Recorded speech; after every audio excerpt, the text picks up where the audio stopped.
या उसकी जो विविध शैलियाँ हैं?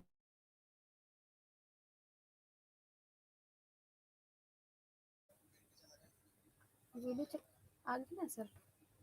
ठीक है सर, दोबारा स्टार्ट करिएगा, टाइम अ, नहीं हुआ था। ठीक है। अच्छा, अच्छा, ठीक है। ये आपका आवाज़ हाँ, ठीक है। हाँ, अब स्टार्ट कर दीजिए। नमस्कार, मैं डॉक्टर अवधेंद्र प्रताप सिंह, सहायक आचार्य, कालीचरण पीजी कॉलेज, लखनऊ और एकेडमिक काउंसलर, इग्नू।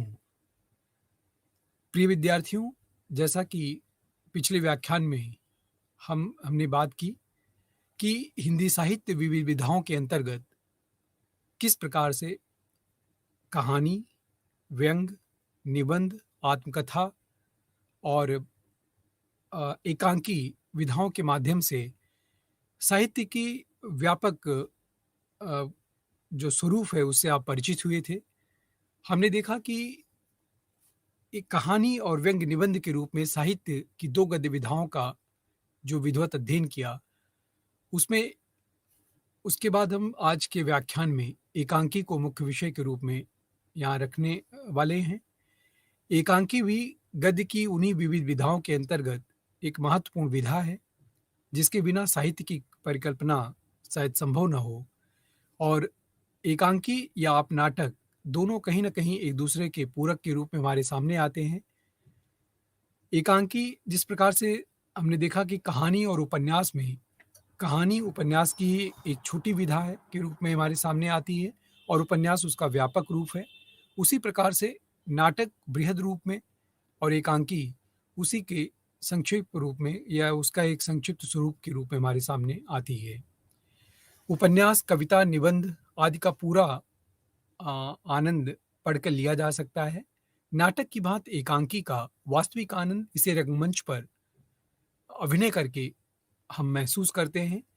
नाटक हो या एकांकी हो, दोनों विधाओं की जो महत्ता है वो इसमें है कि उसे पढ़ने में उतनी रोचकता का महसूस नहीं हो सकती है जितना कि हम जब उसे मंचन करते हुए या उसका अभिनय करते हुए, अभिनय के माध्यम से एकांकी की प्रस्तुति करते हुए देखते हैं, तो पाते हैं। गद्य विधाओं के अंतर्गत कहानी, उपन्यास में जो अंतर है, एकांकी और नाटक में भी ठीक वैसा ही अंतर विद्यमान है। एक एकांकी या एक कहानी को जैसा छोटा उपन्यास और उपन्यास को एक बड़ी कहानी नहीं कहा जा सकता, वैसे ही एकांकी को छोटा नाटक भी नहीं कहा जा सकता।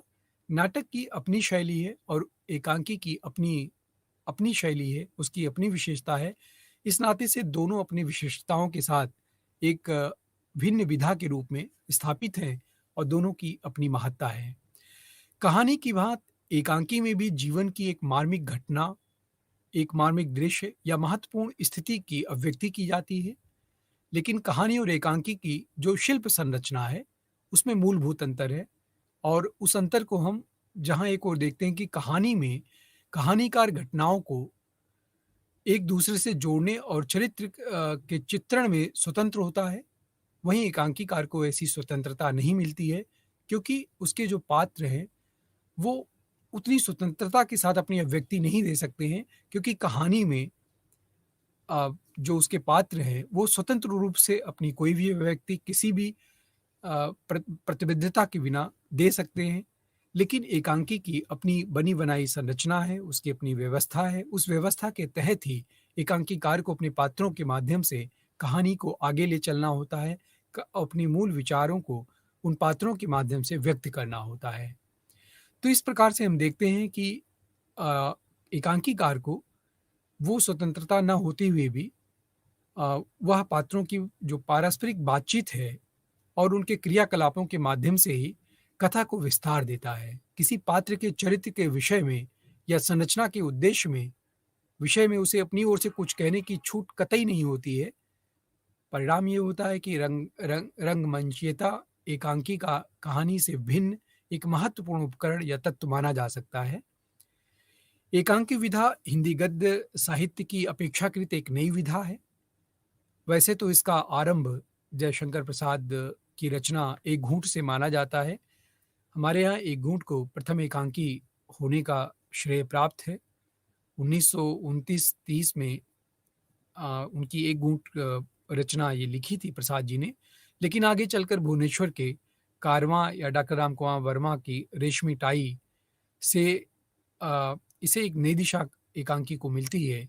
सेठ गोविंद दास या दया उदय शंकर भट्ट, हरिकृष्ण प्रेमी आदि ने इसे तीव्र गति प्रदान किया और आगे चलकर हम देखते हैं कि जगदीश चंद्र माथुर, विनोद रस्तोगी, विष्णु प्रभाकर आदि ने इस विधा को शिखर तक पहुंचाया। इनका बहुत बड़ा योगदान है एकांकी के विकास में। लोक नाट्यों की परंपरा का सहारा लेकर अभी एकांकी के क्षेत्र में नए प्रयोग किए जा रहे हैं। नित नए तरीके से एकांकी की व्यक्ति हो रही है, नई नई शैलियों को उसमें इजाद किया जा रहा है और आज का जो एकांकीकार है वो प्रासंगिक विषयों का अपनी एकांकी का विषय बनाता है और उनकी शैली, उनकी अभिव्यक्ति, उनके स्वरूप में एक बड़ी भिन्नता हमें पुरानी एकांकी की तुलना में दिखाई देती है। नुक्कड़ों, चौराहों, गली कूचों में प्रस्तुत किए जाने वाले नुक्कड़ नाटक इसी दृश्य से विशेष उल्लेखनीय भी हो जाते हैं। हिंदी कहानी और नाट्य रचना के क्षेत्र में एक नई उपलब्धि का बोध कराने वाले महत्वपूर्ण व्यक्तित्व के रूप में मोहन राकेश का ऐतिहासिक महत्व है। हिंदी की नई कहानी के क्षेत्र में भी मोहन राकेश 2-3 चोटी के कहानीकारों में गिने जाते हैं। अंधेरे बंद कमरे जैसे उपन्यास लिखकर उन्होंने हिंदी साहित्य के क्षेत्र में अपनी अलग पहचान बनाई है। हिंदी नाटक के क्षेत्र में भी अगर हम उनकी बात करें तो विशेषतः अ, उनके रंगमंचीय शिल्प की दृष्टि से उनका आषाढ़ का एक दिन और लहरों के राजहंस आधे अधूरे नाटक विशेष उल्लेखनीय हैं। इन तीनों नाटकों की बदौलत उन्होंने नाटक के क्षेत्र में भी अपना एक विशिष्ट स्थान बना रखा है। ध्वनि, छाया, प्रकाश की तरंगों का अभिनव प्रयोग करके उन्होंने अपने नाटकों के रंगमंचीय कौशल को भी अत्यंत प्रभावशाली ढंग से व्यक्त किया है। अपनी बहुमुखी प्रतिभा का परिचय देते हुए मोहन राकेश जी ने एकांकी रचना के क्षेत्र में भी समुचित योगदान प्रदान किया है। इस दृश्य से अंडे के छिलके उनकी एकांकी है या सिपाही की माँ, टूटती प्यालियाँ और रात बीतने तक उसकी रोटी, छतरियाँ आदि के साथ ही बहुत बड़ा सवाल जो प्रिय विद्यार्थियों आपके पाठ्यक्रम में रखा है। बहुत बड़ा सवाल ये एकांकी विशेष उल्लेखनीय है और इसे इसकी विशिष्टता के कारण ही आपके पाठ्यक्रम का हिस्सा बनाया गया है और इस एकांकी का हम आज विस्तार से इस पर प्रकाश डालेंगे।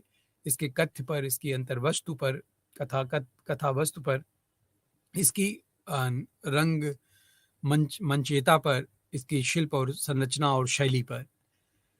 तो प्रिय विद्यार्थियों हम देखते हैं कि मोहन राकेश जी का जो उनकी अपनी व्यक्तिगत जो पृष्ठभूमि है, बहुत साधारण परिवार में 1925 ईस्वी में उनका जन्म हुआ था। मध्यवर्गीय परिवार से उनका ताल्लुकात था। अपनी शिक्षा समाप्ति के बाद उन्होंने कुछ वर्षों तक नौकरियां की करते हुए स्वतंत्र लेखक की ओर उन्मुख हुए और जीवन पर्यंत उन्होंने स्वतंत्र लेखन किया। 1972 में हृदय गति रुक जाने के कारण दिल्ली में उनका देहावसान हुआ। अपने आषाढ़ का दिन और लहरों के राजहंस में मोहन राकेश ने ऐतिहासिक पौराणिक कथा को आधार बनाकर वर्तमान युग के नारी पुरुष संबंधों के जटिल यथार्थ को आधुनिकतावादी भावबोध के संदर्भ में व्यक्त करने में महत्वपूर्ण सफलता प्राप्त की है। उनके तीसरे महत्वपूर्ण नाटक आधे अधूरे से भी आप लोग परिचित हैं।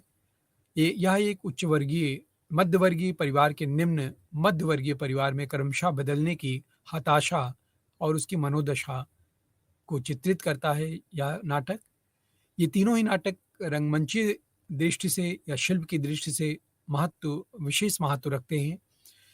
इसी क्रम में जब हम उनके एकांकी पर आते हैं, बहुत बड़ा सवाल शीर्षक आपकी आज की एकांकी का है, तो इसमें एक वेतनभोगी सरकारी कर्मचारी है जो स्कूल प्राध्यापकों की मानसिकता को उद्घाटित करता है, उनके उद्देश्य को व्यक्त करता है और किस प्रकार से जो सरकारी कर्मचारी है उसकी मनोदशा क्या है और कैसे वो अपनी मनोदशा दशा से द्रवीभूत होता है, किस प्रकार से वो अपनी समस्याओं का समाधान खोजता है, उसके लिए नित्य नया संघर्ष करता है और किन किन समस्याओं से उसे जूझना पड़ता है और जूझने के परिणाम स्वरूप कैसे वो हताशा निराशा का शिकार होता है और अंततः कैसे इन सारी परिस्थितियों से ऊपर उठकर वो आगे बढ़ जाता है। तो ये सबसे बड़ा सवाल, ये कहीं न कहीं हमारे समाज में व्याप्त वो जो विषमताएँ हैं, समाज में व्याप्त जो तमाम तरह की ये भिन्नताएँ हैं या जटिलताएँ हैं, जो कहीं न कहीं हमारे द्वारा ही बनाई गई हैं, उस पर एकांकी बहुत बेहतरी के साथ प्रकाश डालती है। यदि हम इसकी कहानी और कथा वस्तु की बात करें और संक्षेप में, तो इस एकांकी में कथा और घटनाओं का हम देखेंगे कि नितांत अभाव है। ऐसा नहीं है कि एकांकीकार ने बहुत बड़ी कथा को इसमें समाहित किया हो और उस बड़ी कहानी के माध्यम से अपनी बात को रखा हो। कथा वस्तु के नाम पर इसमें बहुत छोटी कहानी है और कहीं न कहीं ये एकांकी को अ, उसकी प्रखरता से च्युत भी करती है। इसमें low grade workers welfare society की एक बैठक को विषय बनाया गया है। बैठक की महत्वपूर्ण औपचारिकता को नज़रअंदाज करते हुए उसके एजेंडे से भी सदस्यों के पहले अवगत नहीं कराया जाता है और हम देखते हैं कि बैठक की व्यवस्था स्कूल के एक छोटे से कमरे में की गई थी, जिसमें ब्लैक बोर्ड को हटाकर कोने में अ, ब्लैक बोर्ड को रख दिया जाता है और उस बचे हुए स्थान को अपनी बैठक का हिस्सा बना लिया जाता है। इसमें अध्यक्ष के लिए मास्टर की मेज और सदस्यों के लिए बच्चों की डेस्क की व्यवस्था थी। पर्दा उठने के बाद जो रोज़मर्रा के एकरस कार्यों से उबी हुए राम भरोसे जी और श्याम भरोसे कुर्सी, मेज और डेस्कों से धूल झाड़ते हुए उसमें दिखाई देते हैं जब पर्दा उठता है। श्याम भरोसे की शिकायत पर ही इतनी धूल क्यों क्यों उड़ाता है? राम भरोसे जवाब देता है। राम भरोसे इसमें कहते हैं, ससुर रोज़-रोज़ मीटिंग होगी तो किसकी जान रहेगी? आज एक का जन्मदिवस होकर निकलता है तो कल दूसरे का मरण दिवस। जन्मे मरें ये धूल खाए राम भरोसे, श्याम भरोसे ज़ोर-ज़ोर से झाड़ता हुआ। सवेरे निकालो तो शाम को चली आती है, शाम को निकालो तो सवेरे नहीं होने लगी। श्याम भरोसे उनके इस सवाल का, उनकी इस मनोव्यथा का जवाब देते हुए कहते हैं, आज भी किसी का जन्मदिवस है क्या? राम भरोसे कहते हैं, पता नहीं। कौन दिवस है? मरना तो अ, अपना तो मरण दिवस है। यानी कि किस प्रकार से मीटिंग पर मीटिंग, मीटिंग पर मीटिंग की ये जो भारतीय व्यवस्था में या कार्यशैली में या सरकारी कार्यशैली में एक चलन सी बन गई है, उस पर ये तीखा कटाक्ष करती है और उस तरह की मीटिंग की निरर्थकता को ये एकांकी खूबी रेखांकित करती है। इसे बैठक की निरर्थकता का पूर्वाभास माना जा सकता है, जिसे समय पर उपस्थित होकर संगठन का सेक्रेटरी शर्मा और अधिक गहरा बना देता है। लोग समझते हैं मेरे बाप के घर का काम है, कोई एक आदमी वक्त से नहीं आता है। वो उसकी अपनी समस्या है और वो इस पर अपनी तरह से अपने मनोभाव को व्यक्त करता है। कुछ सदस्यों के आने के बाद भी बैठक के बारे में कोई बात ना होकर आपस में नोक-झोंक चलती रहती है, एक दूसरे पर छींटाकशी चलती है और अनुपस्थित अध्यक्ष के चरित्र पर लांछनाद को लेकर बहुत लंबी बहस उसमें जारी रहती है। चाय और मूँगफली का दौर चलता है। एकांकी का एक तिहाई भाग इन्हीं सब निरर्थक बातों में खत्म हो जाता है। हम देखते हैं कि संगठन के अध्यक्ष की अनुपस्थिति में एक साधारण सदस्य कपूर को अध्यक्ष बनाकर बैठक को आरंभ करने का प्रयास किया जाता है इस एकांकी में, लेकिन भाइयों और बहनों के संबोधन पर आपत्ति की जाती है, जिसमें एक लंबी बहस चलती है। लेडीज एंड जेंटलमैन की तर्ज पर बहनों और भाइयों को सही संबोधन स्वीकार कर लेने पर भी कार्रवाई नहीं चल पाती। संबोधन पर इस तरह की आपत्ति और उसके पक्ष विपक्ष का समर्थन संगठन के सदस्यों की अगंभीरता का कहीं न कहीं द्योतक है, उसकी परिचायक है। ले देकर के जब सेक्रेटरी द्वारा कार्यवाही का आरंभ होता है तो मूल प्रस्ताव के पूर्व भूमिका के रूप में लंबे उबाऊ और असंबद्ध अनर्गल भाषण पर बीच-बीच में रोक-टोक या टीका-टिप्पणी होती रहती है इस पूरी बैठक में। किसी प्रकार यह उबाऊ धंधा खत्म होता है और पारित होने के लिए प्रस्ताव पढ़ने की बात जब आती है, तो प्रस्ताव ही सेक्रेटरी ही फाइल से गायब कर देता है। उसे कभी पतलून की जेब में रखता है, तो कभी कभी कोट की जेब में, यहाँ तक कि गुरमीत के बटुए में होने की बात भी कही जाती है। अंततः वह मिलता है सफाई के बाद इकट्ठा किए हुए कूड़े में। प्रस्ताव के प्रारूप का जो पहला किंतु अधूरा वाक्य है, वह है, हम लोग ग्रेट वर्कर्स वेलफेयर सोसाइटी के सभी सदस्य। इतना उस पर लिखा होता है। पूरा वाक्य नहीं हो पाता, तब तक संशोधन के रूप में दो आपत्तियां इस प्रकार उपस्थित हो जाती हैं एकांकी में, जिसे हम लोग देखते हैं कि एक पात्र है इन एकांकी का संतोष, और जो कहता है कि मुझे आपत्ति है, जब प्रस्ताव हिंदी में है तो संस्था का नाम भी हिंदी में होना चाहिए। तो इन उनकी इस बात के जवाब में दीनदयाल बोलते हैं कि मुझे भी आपत्ति है। वो भी उनका कहीं न कहीं जवाब ना देकर समर्थन करते हैं और कहते हैं कि मुझे भी इस पर आपत्ति है। जब सब सदस्य उपस्थित नहीं हैं, तो प्रस्ताव में सब सदस्यों का उल्लेख कैसे किया जा सकता है? तो कहीं न कहीं से जो बैठकें होती हैं और बैठकों की बिना पूर्व योजना या तैयारी के एक लंबा सिलसिला जो बैठकों का चलता रहता है, और हम देखते हैं कि बैठकों के माध्यम से आज भी वर्तमान की भी ये समस्या है कि कहीं कोई निष्कर्ष नहीं निकल पाता है, जब तक व्यक्ति कहीं न कहीं अपनी प्रतिबद्धता नहीं समझेगा, कर्तव्यनिष्ठता को महसूस नहीं करेगा और अपने दायित्व बोध के तहत कुछ करने की इच्छा नहीं रखेगा, तब तक वो बैठकों के मात्र माध्यम से कुछ नहीं कर सकता है या किसी भी स्थिति की स में परिवर्तन नहीं हो सकता है। तो ये बैठकें या एकांकी सबसे बड़ा सवाल के रूप में ये व्यक्त करना चाहती है। इन दोनों संशोधनों का समर्थन भी 2 सदस्य कर देते हैं, यानी कि 2 लोग विरोध में आए थे, तो उन्हीं के समानांतर 2 लोग इनका समर्थन भी करते हैं। संतोष के कहने पर, जबकि संस्था का प्रस्ताव हिंदी में है, तो उसका अंग्रेजी के नाम होना राष्ट्रभाषा का अपमान है। तो हिंदी में सही नाम की खोज शुरू हो जाती है। बहुत वाद-विवाद के बाद संशोधनों का को स्वीकार करते हुए प्रस्ताव पढ़ा जाता है। प्रस्ताव में प्रयुक्त 3 स्थानों पर निम्न स्तर शब्द को लेकर लंबी बहस छिड़ जाती है। इस प्रकार हम देखते हैं कि जिसका अर्थ जानने के लिए अध्यक्ष द्वारा डिक्शनरी की खोज और संतोष के से स्पष्टीकरण की मांग बहुत से सदस्यों ने अ कर दी। बहस को लंबा खींचते देख पक्ष-विपक्ष में मतदान की स्थिति में बहुत से सदस्य धीरे-धीरे खिसक जाते हैं उस बैठक से। बैठक में बाद में श्याम भरोसे द्वारा यह प्रश्न पूछे जाने पर बाबू लोग क्या पास कर कर गए? तो राम भरोसे कहता है, पास कर गए कि राम भरोसे के घर में रहेगा श्याम भरोसे के घर में, और बाबू लोग अपने-अपने घर में रहेंगे। यह कथन बैठक की निरर्थकता को पूरी तरह से उद्घाटित करती है, और हम देखते हैं कि कोई भी बैठक कितनी निरर्थकता के साथ समाप्त होती है, उस पर ये एकांकी अ, एक तीखा व्यंग्य करती है, कहीं न कहीं उस स्थिति को उजागर करती है, और ये समस्या इतनी वास्तविक है कि इसका कहीं न कहीं हम वर्तमान स्वरूप भी देखते हैं, और ये इसीलिए ये एकांकी आज भी बहुत प्रासंगिक है कि कैसे सरकारी कर्मचारी या सरकारी व्यवस्था में कार्य करने वाले लोग किस प्रकार से बैठकें करते हैं, और बैठकों में मुख्य बिंदुओं पर बात न हो करके निरर्थक बातों में ही समय जाया जा रहा होता है। तो एकांकी कहीं न कहीं से इसीलिए अति महत्वपूर्ण और प्रासंगिक है कि वो वर्तमान के उस स्वरूप को, सरकारी व्यवस्था के तहत होने वाली बैठकों की निरर्थकता को बाखूबी व्यक्त करती है, उसको उजागर करती है।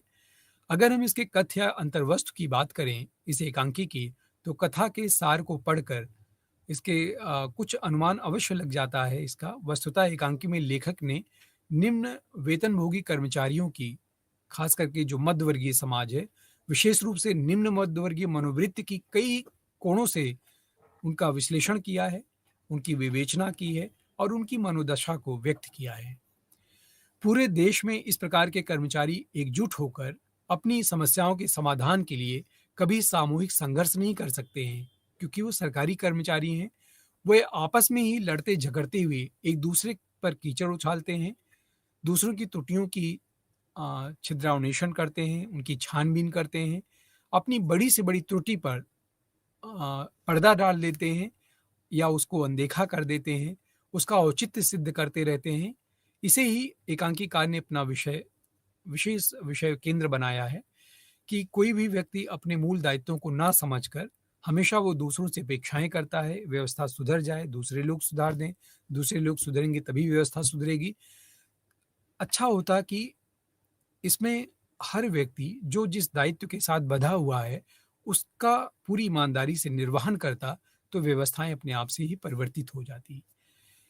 इस एकांकी की जो अंतर्वस्तु है, वो उसका एक महत्वपूर्ण पक्ष है, आधुनिकतावादी भावबोध की अलगाव की भावना। प्रस्तुत जो एकांकी है, इसमें हम देखते हैं कि जो इसके पात्र हैं, जैसे राम भरोसे, श्याम भरोसे को छोड़कर अलग-अलग व्यक्ति हैं जो एक-दूसरे को अपना विरोधी मानते हैं।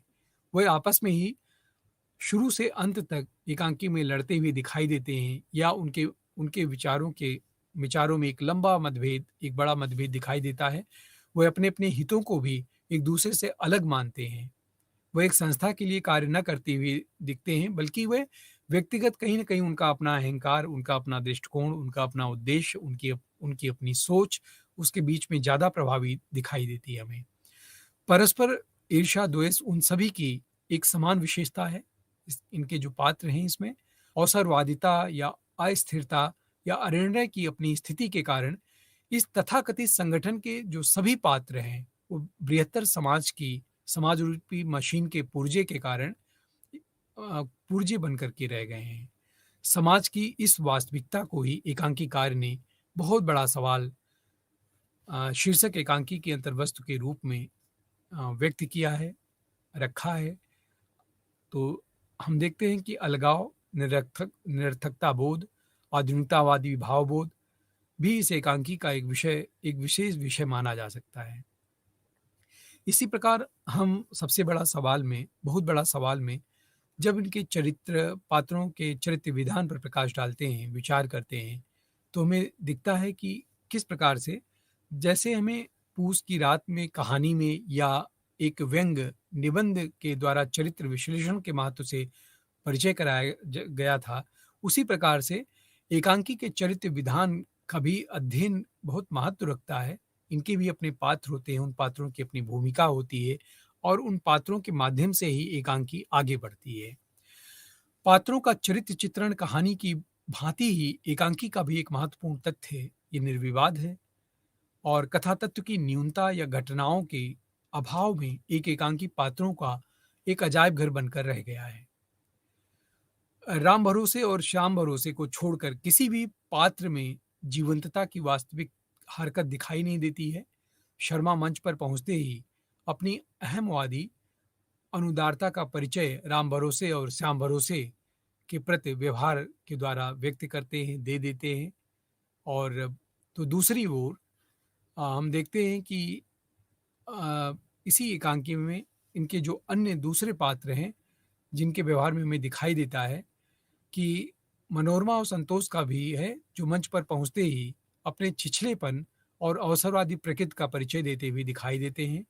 वहीं पर गुरप्रीत ही एक ऐसा पात्र है, जो एकांकी में अंत तक अपनी शालीनता का परिचय देता है, स्थिरतापूर्वक बैठा रहता है, सबकी बातें सुनता है और ये कामना भी उसके मन में कहीं न कहीं परिलक्षित होती है, उसके मनोभावों से, उसके आंगिक व्यवहार से कि कहीं न कहीं जो बैठक है, उसका एक समाधान निकले और एक समाधान के साथ ही ये बैठक सुसंपन्न हो। वह एक ओर मीटिंग के लिए चिंतित दिखाई देता है, तो दूसरी ओर अन्य सदस्यों द्वारा परिनिंदा और दूसरों का कटाक्ष करने के प्रति अपना संतोष भी व्यक्त करता है। वह प्रायः प्लीज़ या प्लीज़, प्लीज़ और दिस इज़ टू मच जैसे शब्द वाक्यांशों के माध्यम से अपना विरोध भी प्रकट करता है कि आप लोग शांति बनाए रखें, दूसरों की बातें सुनें, जिस लिए ये बैठक की गई है उसके उद्देश्य को समझें और उसके समाधान के लिए प्रयास करें।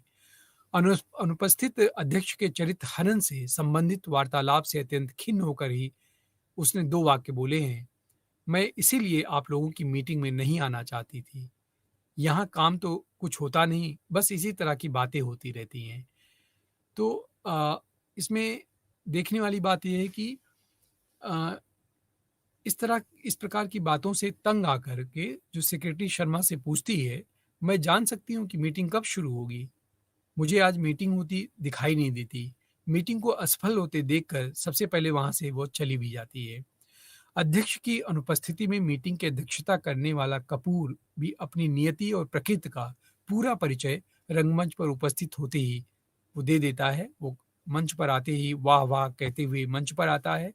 कथन द्वारा वो बताता है, वाह वाह का आशय बताते हुए वो स्वयं कहता है, मैं तो इस पर वाह वाह कर रहा था कि शर्मा 3-3 लेडीज से घिरा हुआ है, सेक्रेटरी होने के ये मजे होते हैं।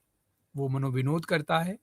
मनोरमा और गुरप्रीत के प्रति अपने रुख और अनुपस्थित अध्यक्ष की निंदा द्वारा अपने मूलभूत चरित्र को भी वह पूरी तरह प्रकट कर देता है। शेष पात्रों में इसमें इस एकांकी में रमेश हैं, दीनदयाल हैं, ओम प्रकाश हैं, मोहन, सत्यपाल आदि सभी एक विशेष निम्न मध्यवर्गीय प्रवृत्ति से संचालित हैं। एक एकांकी में राम भरोसे और श्याम भरोसे दोनों ऐसे निम्न मध्यवर्गीय पात्र भी हैं जो कमरे की साफ सफाई के बाद दरवाजे के बाहर रहकर और एकांकी के आरंभ और अंत में उपस्थित होकर पूरे एकांकी के साथ ही उसमें उपस्थित सभी पात्रों की जो मूल संवेदना है उसको उद्घाटित करते हैं। इन पात्रों के माध्यम से एकांकीकार ने एकांकी का जो मूल उद्देश्य है, जो मूल संवेदना है, उसे व्यक्त किया है।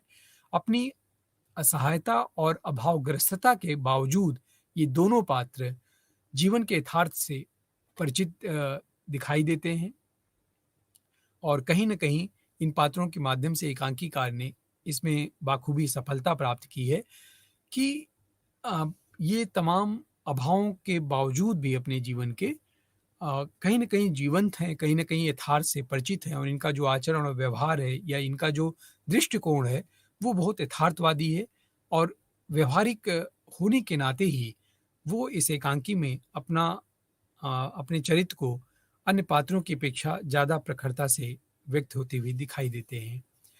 यदि हम एकांकी के प्रवेश पर विचार करें, तो इस एकांकी का जो प्रवेश है, वो भी उतना ही महत्व रखता है जैसे किसी निबंध का या एकांकी का रखता है। भारतीय समाज और राजनीति के 7वें दशक विशेष करके इंदिरा सरकार बनने के बाद के प्रवेश का अध्ययन करके देखें तो इस काल का स्पष्ट उल्लेख सत्यपाल नामक पात्र द्वारा एकांकी में हुआ है। वस्तुतः स्वाधीनता के बाद भारतीय समाज में जायज़ नाजायज़ सभी प्रकार की स्वतंत्रता की भावना को स्वच्छंदता के रूप में बढ़ावा मिला है। 60 के बाद के दशक में यह प्रवृत्ति अत्यंत बदलती हुई हमें दिखाई देती है और हम देखते हैं कि कहीं न कहीं से जो निम्न वर्ग के साथ अपना तालमेल है, वह नहीं बैठा पाता है मध्य वर्ग और उच्च वर्ग की तरह अ, उच वह उच्च वर्ग में प्रवेश करने की महत्वाकांक्षा को भी अपने मन में पाले नहीं रख सकता था। अतः वह नीचे और ऊपर दोनों तरह से कटकर अंतर्मुखी अथवा अपने आप में सीमित और बंद होते हुए दिखाई देता है।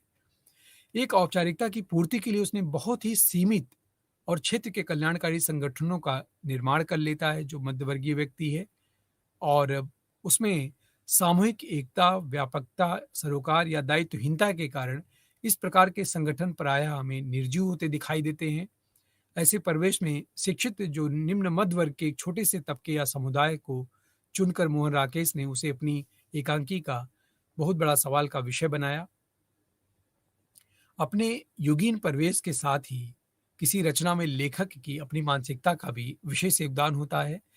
1925 में जन्मे मोहन राकेश, हरिशंकर परसाई दोनों एक दूसरे के समकालीन थे, लेकिन अपने युगीन परिवेश के संदर्भ में दोनों की जो मानसिक प्रतिक्रियाएं हैं, वो पर्याप्त भिन्न हैं।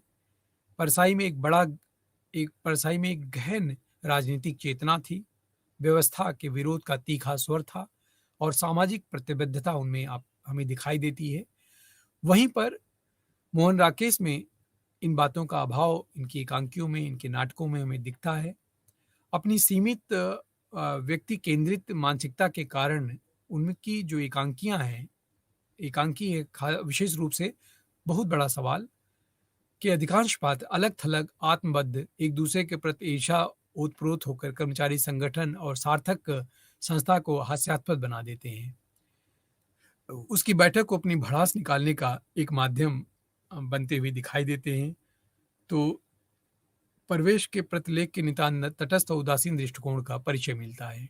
तो कहीं न कहीं से हम एकांकी के परिवेश को जब बहुत ध्यान से देखते हैं, तो उस परिवेश में हमें कहीं न कहीं लेखक के अपने स्वभाव का की झलक मिलती है, उसके अपने परिवेश की झलक मिलती है, उसके अपने दृष्टिकोण की झलक मिलती है और संक्षेप में या पूर्ण रूपेण यदि हम बात करें, तो इस एकांकी में अ, हम देखते हैं कि इसके सारे पात्र अलग-थलग हैं और ज़्यादातर पात्र अ, अलग-थलग होते हुए एक-दूसरे के प्रति वो ना तो सहानुभूति रखते हैं, ना तो उनके साथ आत्मीयता के साथ जुड़े हैं और यही उनका जो व्यक्तित्व या स्वभाव है, वो कहीं न कहीं संस्था के प्रति भी उन्हें अ, एक अच्छा कर्मचारी बनते हुए, एक अच्छा व्यक्ति बनते हुए नहीं दिखा पाती है। इसी तरह से हम अगर कहानी के एकांकी के मूल जो इसका शीर्षक इन्होंने रखा है, वो कितना सार्थक है और एकांकी की कथा वस्तु के अनुकूल है या जो विषय मोहन राकेश जी ने चुना है, उसके कितना अनुरूप है, कितना उसको सार्थक करने में बल इससे मिलता है, इस पर विचार करें तो शीर्षक किसी भी एकांकी, निबंध या कहानी का एक महत्वपूर्ण पक्ष है। पिछले इकाई में हमने देखा था कि वैष्णव की फिसलन शीर्षक की जो व्यंग्यात्मकता का विस्तार है, विचारों का विस्तार है, उसके माध्यम से परसाई जी ने किया था। यहाँ एकांकी के संदर्भ में बहुत बड़ा सवाल शीर्षक की सार्थकता पर विचार किया जा सकता है। शीर्षक भी व्यंग्यात्मक है, जो एकांकी की अंतर्वस्तु को व्यंग्यमूलक बनाते हुए रचना के प्रतिपाद्य के साथ अत्यंत कुशलतापूर्वक उसे जोड़ा गया है। अधिकांश पाठक या प्रायः आलोचक भी बहुत बड़ा सवाल शीर्षक को कर्मचारी के हित के संदर्भ में रखने वाले बड़े-बड़े सवालों या देश के सामने उपस्थित बड़े-बड़े मुद्दों से जोड़कर इसे देखा जा सकता है। इस एकांकी में भिन्न वेतनभोगी कर्मचारियों की जो आवास व्यवस्था का मुद्दा है, वो भी एक तरह से इस बैठक का प्रस्ताव बिंदु था और इसी प्रकार से अ, इसका जो शीर्षक रखा है कहानीकार ने, वो काफ़ी महत्व रखता है और सबसे बड़ा सवाल बनकर ही ये रह जाता है कि इतनी बड़े-बड़े इन छोटी-छोटी बातों को अनदेखा करने से कितनी विषम स्थिति उत्पन्न हो जाती है कि एक व्यवस्था या एक संस्था को चलाने के लिए जो उसमें नियुक्त कर्मचारीगण हैं, वो कितनी अ, ग गैर ज़िम्मेदारी तरीके से अपने दायित्वों का निर्वाह करते हैं। वस्तुतः इस एकांकी में सबसे बड़े सवाल के रूप में वेतनभोगी कर्मचारियों के माध्यम से शिक्षित निम्न मध्यवर्गीय मानसिकता को पर कटाक्ष किया गया है। इनके बीच एकता का अभाव है, अपने सामूहिक हितों के प्रति अत्यधिक उदासीनता है और इतना ही नहीं अनुत्तरदायित्वपूर्ण वाद-विवाद या एक दूसरे पर निरर्थक छींटाकशी करना या किसी के ना होते हुए बैठक में उसकी आलोचना करना या सारा समय उस आलोचना पर ही ज़ाया करना, इत्यादि ऐसे सवाल हैं, जो लगभग हर संगठन के साथ जुड़े हुए हैं और किसी भी संगठन या व्यवस्था के लिए बहुत घातक हैं। ये इसीलिए इतना बड़ा सवाल है, सबसे बड़ा सवाल है और इस सबसे बड़े सवाल का कोई समाधान दिखता नहीं है। एक-दूसरे को नीचा दिखाना, हीन दिखाने की जो प्रवृत्ति है या संगठित संघर्ष की अक्षमता को इस एकांकी में बहुत बड़ा सवाल शीर्षक के रूप में रेखांकित किया गया है। यही वह बहुत बड़ा सवाल है जो आवाज़ से संबंधित मुद्दे पर होने वाली बैठक को निरर्थक बना देता है। आवाज़ कितना महत्वपूर्ण बिंदु है, लेकिन उस महत्वपूर्ण बिंदु पर भी चर्चा करने के लिए इसमें जो भी आहूत किए गए सदस्य हैं, वो कितने निरर्थक वार्तालाप में अपना समय जाया करते हैं और मूल मुद्दों पर बिल्कुल ध्यान नहीं देते हैं, ना तो किसी निष्कर्ष पर पहुंचने का प्रयास करते हैं। यहाँ सवाल अपने व्यंग्यार्थक आशय में निम्न मध्यवर्गीय चरित्र को ही अधिक रेखांकित किया गया है। हम एकांकी के प्रतिपाद्य पर यदि विचार करें तो उसे प्रतिपाद्य के रूप में हम देख सकते हैं, समझने का प्रयास कर सकते हैं। इसी प्रकार से जो संरचना शिल्प है इस एकांकी का, वो भी विचारणीय है। हमने देखा था कि कहानी पूस की रात और व्यंग्य निबंध वैष्णव की फिसलन के संरचना शिल्प पर पूर्व में विचार किया था। यहाँ हम एकांकी के संरचना शिल्प पर विचार कर सकते हैं उसी रूप में, क्योंकि संरचना शिल्प का उतना ही महत्व है एकांकी के लिए भी जितना कहानी या व्यंग्य लेखन के लिए है।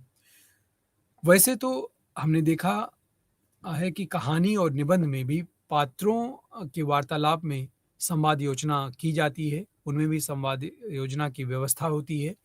लेकिन इन विधाओं में संवादों का महत्व पर्याप्त गौण होता है, जबकि एक दृश्य और विशेष रूप से रंगमंचीय विधा होने के कारण एकांकी के लिए संवाद बहुत अधिक महत्व रखते हैं, क्योंकि एकांकी का जो मूलाधार है वो संवादों पर ही निर्भर है। यदि उसके संवाद और उसकी रंगमंचीयता को हटा दिया जाए तो एकांकी केवल कहानी के माध्यम से आगे नहीं चल सकती, ना रोचक बन सकती है। तो इसलिए हम देखते हैं कि एक दृश्य विशेष रूप से रंगमंचीय विधा के होने के कारण एकांकी के लिए संवाद का बहुत महत्व है। नाटक और एकांकी की पूरी संरचना ही संवादों पर निर्भर करती है। इसीलिए एकांकी के संरचना शिल्प को भाषा शैली और शैली के दो अलग-अलग भागों में हम बाँट कर देख सकते हैं, उसका विश्लेषण और उसकी विवेचना कर सकते हैं। ये दोनों उपकरण एकांकी में संवादों का अंग बन जाते हैं और भाषा और शैली के स्वरूप में एक बड़ा अंतर हमें दिखाई देता है। नाटकीय संवादों में यदि हम देखें तो भाषा में जो पद रचना है, रचना के संदर्भ में व्याकरण के नियमों की पर्याप्त उपेक्षा की जाती है और ये संभव भी नहीं है कि व्याकरण के नियमों से बंध करके कोई एकांकीकार अपने पात्रों के माध्यम से अपने विचारों को व्यक्त कर सके। क्योंकि कहीं न कहीं यदि वो एक बधी हुई व्यवस्था में अपने विचारों को व्यक्त करने की कोशिश करेगा, तो उसमें वो नाटकीयता नहीं आ पाएगी, कहीं न कहीं उसकी नाटकीयता बाधित होगी। कहीं न कहीं अ, वो जिस रूप में, जिस उन्मुक्त रूप में और प्रखर रूप में वो व्यक्त करना चाहता है, वो नहीं कर पाएगा। तो इस तरह से अनुतान जिसको हम अगर हम लहज़े की बात करें या बलाघात की बात करें, 2 शब्दों के बीच का जो अंतराल है, विराम चिन्ह है, मनोभाव सूचक चिन्ह आदि हैं, उनके प्रयोग से भाषा के अभिव्यक्ति को जैसे प्रभावशाली बनाया जाता है, वही वैसे ही कहीं न कहीं नाटक में संवादों के में भी इस बात का ध्यान रखना पड़ता है। एकांकी के संरचना शिल्प की दूसरी महत्वपूर्ण विशेषता है उसकी रंगमंचीयता। एकांकी की रचना रंगमंच पर दिखाए जाने के उद्देश्य से होती है। एकांकी कोई भी रची जाती है, उसका मूल उद्देश्य होता है कि इसका मंचन जब किया जाएगा तो इसमें किसी तरह की कोई बाधा ना आए, उसमें सरलता और सहजता बनी रहे। तो प्रत्येक एकांकीकार इस पर एकांकी लिखने से पूर्व ही विचार कर लेता है कि जिस विषय पर वो एकांकी लिखने जा रहा है, क्या उसकी रंगमंचीयता उसके उसकी भाषा से, उसकी संरचना से, उसकी संरचना शिल्प शैली से कहीं प्रभावित तो नहीं हो रही है। तो यही कारण है कि एकांकी लिखने से पूर्व जो एकांकीकार है, वो इस पर विचार करता है। इसलिए कुशल और सचेत एकांकीकार को अपनी ओर से कोष्ठकों में वातावरण, ध्वनि, छाया, प्रकाश, मंच सज्जा, पात्रों की मनोदशा, आंगिक चेष्टाओं के संबंध में कुछ सुझाव, संकेत भी देने पड़ते हैं और अक्सर हम देखते हैं कि एकांकी प्रारंभ होने से पहले जो पूरा दृश्य है, वो एकांकीकार संक्षेप में लिख देता है कि मंच पर किस प्रकार से पात्र आ रहे हैं, उनकी वेशभूषा क्या होगी और जिस वातावरण में, जिस स्थान पर वो पात्र आ रहे हैं, उसके चारों तरफ का जो प्राकृतिक दृश्य है, जो स्वाभाविक दृश्य है, वो किस रूप में है, ताकि उस तरह की साज-सज्जा के साथ उस एकांकी या नाटक का मंचन किया जाए, ताकि वो प्रभावी बन सके। अतः हम देखते हैं कि उपर्युक्त तथ्यों को यदि हम ध्यान में रखें, जिसमें मतलब रंगमंचीयता है या संवाद कौशल की दृष्टि से बहुत बड़ा सवाल शीर्षक एकांकी में संरचना शिल्प पर विचार करना हमारे लिए अधिक उपयोगी और सार्थक होगा। इसलिए हम संरचना शिल्प को अनदेखा नहीं कर सकते हैं। उस पर विचार करते हुए ही हम एकांकी की सार्थकता पर विचार कर सकते हैं। अब इसी के समानांतर हम रंगमंचीयता की बात करें तो एकांकी की जो प्रथम और मूलभूत विशेषता होती है, वो उसकी रंगमंचीयता होती है, जैसा कि मैंने पूर्व में ही आपको बताया प्रिय विद्यार्थियों। इस संबंध में मोहन राकेश की मान्यता है कि लिखा गया नाटक एक हड्डियों के ढांचे की तरह होता है, जिसे रंगमंच का वातावरण ही मांसलता प्रदान करता है। इस एकांगी का रंगमंच अत्यंत सादा, सहज और स्वाभाविक है। जिसके लिए किसी तरह की साज-सज्जा या तामझाम की ज़रूरत नहीं पड़ती है। मंच के रूप में स्कूल का एक छोटा-सा कमरा है, जिसमें ब्लैक बोर्ड को कोने में रखकर मीटिंग के लिए हम देखते हैं कि कमरा तैयार किया जाता है। मंच के रूप में स्कूल का वो छोटा-सा कमरा पर्याप्त होता है कि नहीं, ये एक अलग से सवाल खड़ा करता है। अध्यक्ष के लिए मास्टर की कुर्सी में जो सदस्यों के लिए बच्चों के डेस्क को झाड़-फूँच कर तैयार कर लिया जाता है। सामने दीवार पर संसार का एक बहुत बड़ा नक्शा लटक रहा है। कमरे में आने-जाने के लिए दोनों तरफ दरवाजे हैं। इससे स्पष्ट है कि रंगमंच तैयार करने के लिए विशेष प्रयास की ज़रूरत नहीं पड़ती है। जहाँ तक पात्रों के चयन का प्रश्न है, इसमें राम भरोसे और श्याम भरोसे दोनों स्कूल के पुराने कर्मचारी हैं। सरकारी कर्मचारी समुदाय से 3 पात्र अ, स्त्री, 7 पुरुष पात्र हैं, जिन्हें अ, भारत के किसी छोटे-बड़े शहर में आसानी से जुटाया जा सकता है। स्थान और समय की एकता की दृष्टि से देखें तो पूरा एकांकी 2 घंटे में एक कमरे के अंदर आसानी से संपन्न हो जाता है। एक रंग शिल्पी के रूप में मोहन राकेश ने ध्वनि, छाया, प्रकाश आदि अनेक युक्तियों के योग द्वारा हिंदी रंगमंच के क्षेत्र में अनेक प्रयोग किए हैं। लेकिन इस एकांकी में इन युक्तियों का उपयोग का सहारा भी उन्होंने नहीं लिया है। अतः इसमें किसी बहुत कुशल या प्रशिक्षित निर्देशक की भी आवश्यकता नहीं दिखाई देती है। दृश्य योजना का दृश्य परिवर्तन के अभाव के में इस नाटक का मंचन या इसे रंगमंच को प्रस्तुत करना और भी आसान हो जाता है। समय या काल तथ्य तथा एक स्थान की एकता के साथ ही कार्य की एकता अर्थात पात्र एक निश्चित मुद्दे पर बातचीत से संकलन त्रय की दृष्टि से भी यह एकांकी रंगमंचिता की शर्त को पूरी करता है और हम जानते हैं कि संकलन त्रय के लिए स्थान, समय और उसमें एक रूपता का होना आवश्यक है, जिसे ये एकांकी पूरी चरितार्थता के साथ व्यक्त करती है।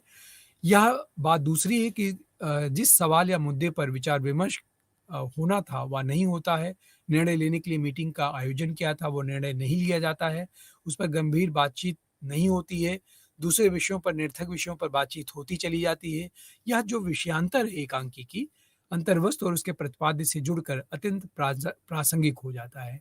और कहीं न कहीं से एकांकीकार का जो उद्देश्य है इसके पीछे, वो यही है, इसी बात को उजागर करना है कि कैसे उद्देश्य को लेकर के मीटिंग या बैठकें की जाती हैं और उन बैठकों के अंत में जब हम देखते हैं या जाते हैं और विचार करते हैं, तो देखते हैं कि जिन उद्देश्यों को लेकर के बैठकें की गई थी, वो उन पर बातें न हो करके निरर्थक छीटाकशी और एक-दूसरे के साथ नोक-झोंक में सारी बैठक का समय जाया जाता है और अ, किसी मीटिंग का निष्कर्ष के साथ समापन नहीं हो पाता है। इस प्रकार एक एकांकी रंगमंचता की सभी शर्तों को पूरा करने के कारण एक अत्यंत सफल एकांकी हम इसे मान सकते हैं और निश्चित रूप से यह एक विशिष्ट और श्रेष्ठ एकांकी के रूप में हमारे सामने आती है। प्रिय विद्यार्थियों, यदि हम इस एकांकी में संवाद योजना पर विचार करें तो इसमें हम जानते हैं कि किसी भी एकांकी के लिए जो संवाद योजना है, वो उसका प्राण तत्व है। उस एकांकी का प्राण तत्व होता है, उसमें सहज स्वाभाविक संवादों की योजना का होना आवश्यक होता है। इस एकांकी में मोहन राकेश ने अपनी आजमाई हुई तमाम तरह की रंगमंची युक्तियों को जोड़कर अपने संवाद कौशल को चरमोत्कर्ष तक पहुँचा दिया है। नाटक या एकांकी के संवाद अत्यंत चुस्त-दुरुस्त और छोटे-छोटे होने चाहिए, जिनमें पात्रों की मनोदशा को अच्छी तरह से व्यक्त किया जा सके। इसके साथ ही रंगशाला में उपस्थित दर्शकों पर भी उनका पूरा प्रभाव पड़ना चाहिए, उन पात्रों का। वह यह ना समझ सके नाटक देख रहे हैं, उन्हें लगे कि जीवन में साक्षात उपस्थित वास्तविक क्रियाकलाप की सच्ची अनुभूति दर्शक कर रहे हैं। यह महत्वपूर्ण कार्य संवादों के माध्यम से ही हो सकता है। इस कौशल का परिचय लेखक ने एकांकी में बाखूबी दिया है और ये कहीं न कहीं से इस एकांकी को अपने चरमोत्कर्ष तक पहुँचाने में बहुत बड़ा योगदान इसके संवाद योजना का होता है। हम एकांकी के यदि प्रारंभ में ही देखें, तो हमें ये दृश्य दिखाई देता है पर्दा उठने पर राम भरोसे और श्याम भरोसे दोनों लोग डेस्क से धूल को झाड़ते हुए कहते हैं, श्याम भरोसे बोलते हैं हाथ रोक करके, राम भरोसे। राम भरोसे बिना सुने हुए धूल झाड़ता रहता है, एक राम भरोसे। मतलब एक तरह से एक-एक वाक्य, छोटे-छोटे वाक्यों के माध्यम से एकांकीकार एक व्यंग्य करता है, एक कहीं न कहीं से दर्शकों को सोचने के लिए विवश करता है, एक सबसे बड़ा सवाल छोड़कर चला जाता है। वहीं पर देखते हैं कि बिना हाथ रोके राम भरोसे क्या है सवाल करते हैं और श्याम भरोसे उनका जवाब देते हैं, इतनी धूल क्यों झाड़ता है? आहिस्ता से नहीं झाड़ा जाता, रोज़-रोज़ की धूल से फेफड़े पहले ही खाए हुए हैं। इसी का प्रत्युत्तर देते हुए राम भरोसे बोलते हैं, "तो रोता क्यों है? जान 5 बरस में नहीं जाएगी, 4 बरस में चली जाएगी।" इन संवादों की जो सहजता है, दर्शक को पूरी तरह से अपनी ओर आकृष्ट करती है। दर्शक पूरी तरह से उन पात्रों से जुड़ जाता है और उसे महसूस होने लगता है कि हमारे आस-पास की जो व्यवस्था है, वो कहीं न कहीं से इसी रूप में है, इसी तरह से है। तो यह हम देखते हैं कि यह अशिक्षित कर्मचारी की आपसी बातचीत है और उसमें मीटिंग में भाग लेने वाले शिक्षित पात्रों के सवाल उनके चरित्र को भी दर्शकों के सामने उद्घाटित करने में पूरी तरह से सक्षम है। इसे संबद्ध एक आरंभिक एक उदाहरण और आपके सामने यदि रखें तो बात और स्पष्ट हो सकती है। इसी एकांकी में राम भरोसे और श्याम भरोसे दोनों दाईं तरफ दरवाजे के बाहर बैठे हैं। राम भरोसे हाथ पर सुरती मलने लगता है। श्याम भरोसे घुटने की मुद्रा में टेक लगा लेता है। मनोरमा, संतोष, गुरप्रीत उसी दरवाजे से आते हैं। राम भरोसे आंखें उठाकर चिढ़ते हुए भाव से उन्हें देखने लगता है और फिर वो मनोरमा कहती है, "क्या बात है शर्मा? पहरा क्यों बिठा रखा है बाहर? मीटिंग में मारधाड़ तो नहीं होने वाली है?" वो मनोरमा इस तरह से एक व्यंग्यात्मक वाक्य बोलती है। शर्मा उनका प्रत्युत्तर देता है। उठता हुआ वो शर्मा कहते हैं, "5:30 बज गए आप लोगों के।" मनोरमा, "अभी कोई भी तो नहीं आया सिवाय हमारे।" तो इस तरह से हम देखते हैं कि मंच पर उपस्थित होते ही यहाँ जो पात्र हैं, किस तरह से उनकी नियत और उनके चरित्र का पूर्वाभास दर्शकों को हो जाता है। उन्हें ये पता चल जाता है कि जो भी पात्र इस समय मंच पर आए हुए हैं, उनका दृष्टिकोण क्या है, उनकी मनोदशा क्या है और वो चरित्र किस तरह से पूर्व निर्धारित एक दायित्व को लेकर के चल रहे हैं, जिनको ना तो इस बैठक से कोई लेना है, ना बैठक में होने वाले निष्कर्ष या समाधान से कोई लेना-देना है। वो बस कार्य के लिए कार्य को कर रहे हैं। कहीं न कहीं उन्हें उन कार्यों के लिए नियुक्त किया गया है, इस नाते वो कर रहे हैं। तो हम देखते हैं कि दर्शकों को पूर्वाभास होने के नाते जो उनके विषय के अंत तक बरकरार रहता है, ये भी दर्शक महसूस करता है कि वो पात्र उसी रूप में अंत तक हमें दिखाई देते हैं। शिक्षित समुदाय में प्रचलित व्यवहार की भाषा में our Sharma our Sharma it great, long live Sharma please आदि अंग्रेजी के शब्दों का बड़ी सहजता के साथ प्रयोग भी किया जाता है। जैसा कि आजकल में भी हम लोग देखते हैं, वर्तमान में भी कि इन शब्दों का सहज रूप से प्रयोग मीटिंग्स में, बैठकों में होती होते रहते हैं। मनोरमा और शर्मा के जो आरंभिक वाक्य हैं, वो हिंदी के वाक्य गठन और लहज़े और प्रश्न के उत्तर में प्रश्न संवाद की भाषा को अधिक व्यंजक बना देते हैं। इसके साथ ही कमरे के बाहर का यथार्थ वातावरण पूरे दृश्य को प्रामाणिक बनाने में बहुत सहायक होता है। इसका दर्शक पर अत्यंत अनुकूल असर पड़ता है। आगे चल कर के हम इस एकांकी के अन्य पात्रों में देखते हैं जिनमें प्रेम प्रकाश है, दीनदयाल है, मोहन, रमेश और सत्यपाल है, जो मंच पर उपस्थित होते ही अपने संवाद या कार्यों द्वारा अपनी-अपनी नियति और चरित्र का पूर्वाभास दर्शकों को कराते चलते हैं। पूरे एकांकी में एकांकीकार ने अपनी इस आरंभिक संकेत का बहुत ही कुशलतापूर्वक निर्वहन किया है और अनुपस्थित अध्यक्ष की निंदा करते हुए जब कपूर के रहस्योद्घाटन पर पात्रों के मध्य होने वाले संवाद इसका बहुत ही ज्वलंत रूप में हमारे सामने एक उदाहरण प्रस्तुत करते हैं। यदि हम कपूर के कथन का अवलोकन करें प्रिय विद्यार्थियों, तो हम देखते हैं कि किस प्रकार से वहाँ जो उपस्थित पात्र हैं मंच पर, वो अपने अपनी पात्रता का निर्वहन करते हैं। कपूर कहते हैं, "मैं पहले ही कहता था इस आदमी को चेयरमैन नहीं बनाना चाहिए। आज छुट्टी का दिन है, वैसे भी ठंडा है, घर में रज़ाई में दुबक कर सो जाना कितना अच्छा होता है। सॉरी, घर में नहीं होगा, वह होगा आज उसके यहाँ। ये कहीं न कहीं से किसके यहाँ? ये सवाल स्वाभाविक है, संतोष इस रूप में पूछता है। गुरप्रीत उन्हें चुप कराने की कोशिश करता है और प्लीज़ कह कर के वो शांत हो जाता है। फिर संतोष कहता है, नाम तो जान लेने दो, प्लीज़, प्लीज़, प्लीज़। गुरमीत दोबारा प्लीज़, प्लीज़ की रट लगाता है। यानी कि जो लोग नहीं उपस्थित हैं, उनके विषय में किस तरह से निरर्थक और बहुत ही अ, अलग तरीके के आरोप लगाए जा रहे हैं, निंदनीय आरोप लगाए जा रहे हैं। उप तो इस तरह उपर्युक्त संवादों में हम देखें तो लो पेड वर्कर वेलफेयर सोसाइटी के सदस्यों के जो वैचारिक स्तर है, वो कितना निम्न है या उनकी जो मानसिकता है या छिछलेपन या उत्तरदायित्व बोध का न द उत्तरदायित्व बोधहीनता जो उनके भीतर हमें दिखाई देती है, उसका बोध दर्शक अच्छी तरह कर लेते हैं, उन्हें देखते हुए, उनके संवाद को सुनते हुए। इसके साथ ही यहाँ संवाद की भाषा की एक विशिष्ट प्रकृति का पूरा परिचय भी हमें मिलता चलता है इस एकांकी में। बातचीत के लहज़े या 2 शब्दों के बीच का जो अंतराल है, बलाघात है, शब्द या वाक्य के अंत का जो रिक्त स्थान है, संबोधनवाचक या प्रश्नवाचक चिन्हों आदि के समुचित प्रयोग द्वारा संवादों को अधिक जो व्यवस्थित किया गया है, वह निश्चित रूप से अवलोकनीय है। व्यंजक बनाने का प्रयास एक इस एकांकी में लगातार एकांकीकार करता है। तो उन संवादों में जैसे प्रश्न चिन्ह हुआ, कहीं प्रश्न का बोध कराना है, तो कहीं आश्चर्य का, कहीं उपेक्षा का, तो कहीं जिज्ञासा का बोध कराना है। इन सब में एकांकीकार को महती सफलता मिली है। इससे अ, यह बात तो स्पष्ट हो जाती है कि संवाद कौशल के साथ ही साथ इस एकांकी द्वारा मोहन राकेश की जो भाषा है, भाषा संबंधी जो उनकी गहरी दृष्टि दृष्टि है, वह इससे परिलक्षित होती है। अभिधा, लक्षणा, व्यंजना जैसी जो शब्द शक्तियाँ हैं हमारे काव्य शास्त्र में, उसका समुचित प्रयोग और उसकी सामर्थ्य को इस एकांकीकार ने इस एकांकी में उद्घाटित किया है।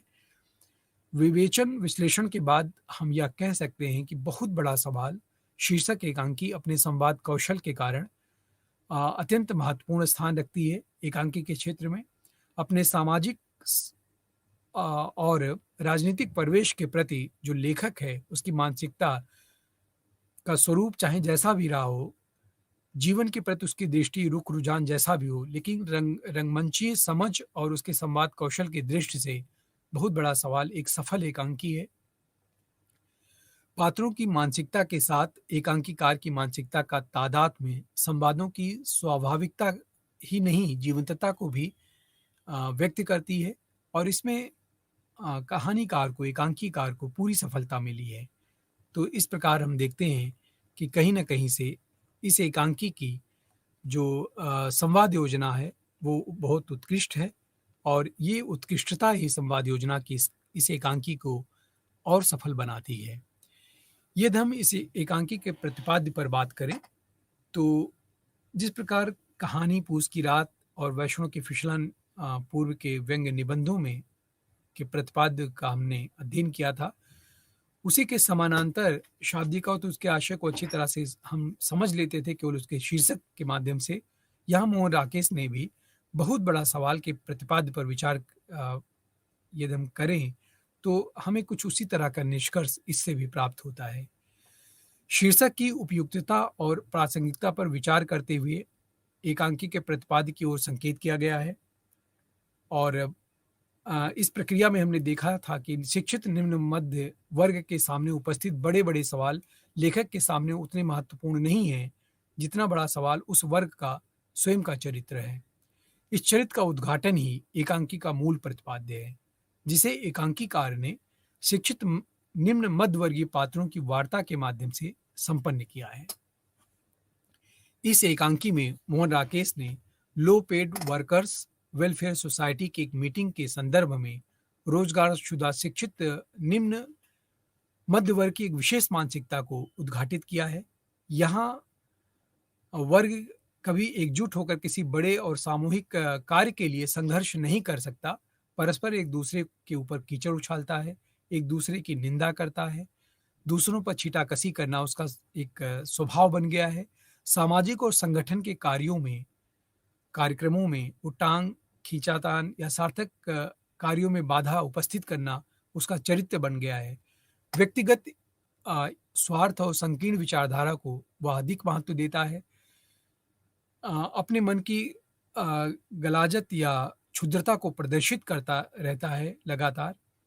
इस वर्ग समुदाय से कुछ चुने हुए पात्रों के माध्यम से इस एकांकी में लेखक ने एक समूचे वर्ग के जीवन की कटु, विसंगत, कृत्रिम, पाखंड, क्षुद्र वृत्ति का कलात्मक उद्घाटन किया है।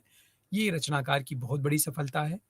यही इस रचना का प्रतिपाद्य भी है, जिसे रंगमंचीय कौशल के माध्यम से अत्यधिक प्रभावपूर्ण बनाकर दर्शकों के समक्ष एकांकीकार प्रस्तुत करता है। किसी रचना के प्रतिपाद पर विचार करते हुए हमारे सामने उसके समुचित मूल्यांकन का भी प्रश्न उठता है।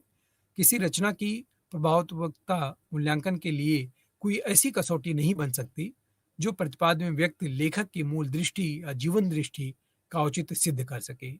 इसलिए प्रतिपाद्य का मूल्यांकन करते हुए हमारे लिए यह भी देखना जरूरी हो जाता है कि इसके माध्यम से लेखक ने दर्शकों और पाठकों के सामने क्या संदेश दिया है या क्या संदेश देना चाहा है।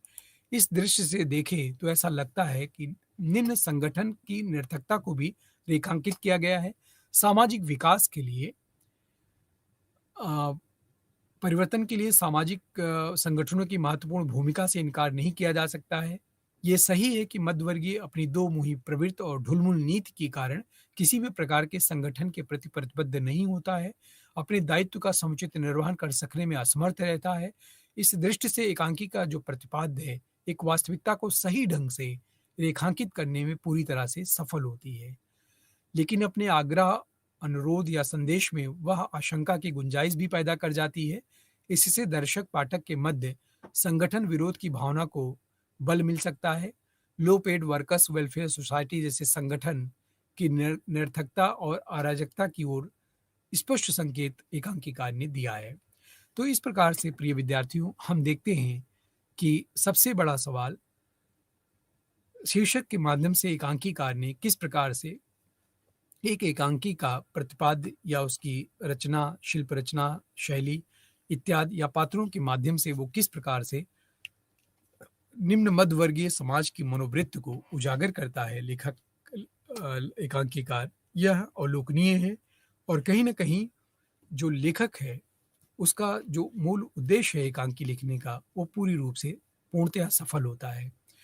इसमें एकांकी विधा के अगर हम इसमें देखें संक्षेप में, तो इस एकांकी के निष्कर्ष के रूप में हम ये कह सकते हैं कि इस एकांकी विधा के महत्व, जो एकांकी विधा का महत्व है, उस पर इस एकांकी के माध्यम से हम उस महत्व को समझ सकते हैं। साहित्य विधा के रूप में एकांकी के महत्व पर विचार कर सकते हैं। इसमें एकांकी के सार और उसकी अंतर्वस्तु की विवेचना, विश्लेषण किया गया है और इसे पढ़कर जो पाठक है वो एकांकी के अंतर्वस्तु की विशेषताओं को स्वयं ही अपनी भाषा में लिख सकता है समझकर। इस एकांकी के प्रवेश पर गंभीरता के साथ ही इसके शीर्षक की सार्थकता पर भी विस्तार से विचार किया जा सकता है और किया गया है, जिसे ध्यान देते हुए प्रवेश और शीर्षक की विशेषताओं को रेखांकित करा जा सकता है। इसमें एकांकी के संरचना शिल्प पर रंगमंचेता संवाद कौशल के संदर्भ में विचार किया गया इस एकांकी में, जिसमें इसकी भाषा और शैली संबंधी विशेषताएं भी सोदाहरण विवेचन सहित विश्लेषित किया गया है। इनसे संबंधित सभी विशेषताओं को हम भली भांति समझ सकते हैं। इसमें एकांकी के प्रतिपाद का विश्लेषण करते हुए उसके औचित्य और अनौचित्य का मूल्यांकन किया गया है। अतः हम इस एकांकी के माध्यम से हिंदी साहित्य और उसकी जो विविध विधाएं हैं, उसमें एकांकी शैली के माध्यम से किस प्रकार एकांकीकार अपने विचारों को व्यक्त करता है, उसे आसानी से समझ सकते हैं। तो प्रिय विद्यार्थियों, आज के इस व्याख्यान में हमने मुख्य रूप से एकांकी विधा और खास करके जो आपके पाठ्यक्रम में रखा गया है सबसे बड़ा सवाल के रूप में, उस पर विचार किया और इसके माध्यम से आप अन्य एकांकियों का विश्लेषण कर सकते हैं, उन पर विचार कर सकते हैं और एकांकी के महत्व को आप आसानी से समझ सकते हैं। तो इस प्रकार से BH DLA 138 के इस पाठ्यक्रम में हमने देखा कि यह मुख्यतः 2 खंडों में विभक्त है और आज का ये व्याख्यान हमारा प्रथम खंड के अंतर्गत था, जिसमें हमने इसके पूर्व के व्याख्यानों में कहानी, हिंदी कहानी, व्यंग और एकांकी को विस्तार से पढ़ा। इसी क्रम में हम आत्मकथा और निबंध पर विचार करेंगे। तो आज के इस व्याख्यान को हम यहीं पर विराम देते हैं। इसी के साथ बहुत-बहुत धन्यवाद।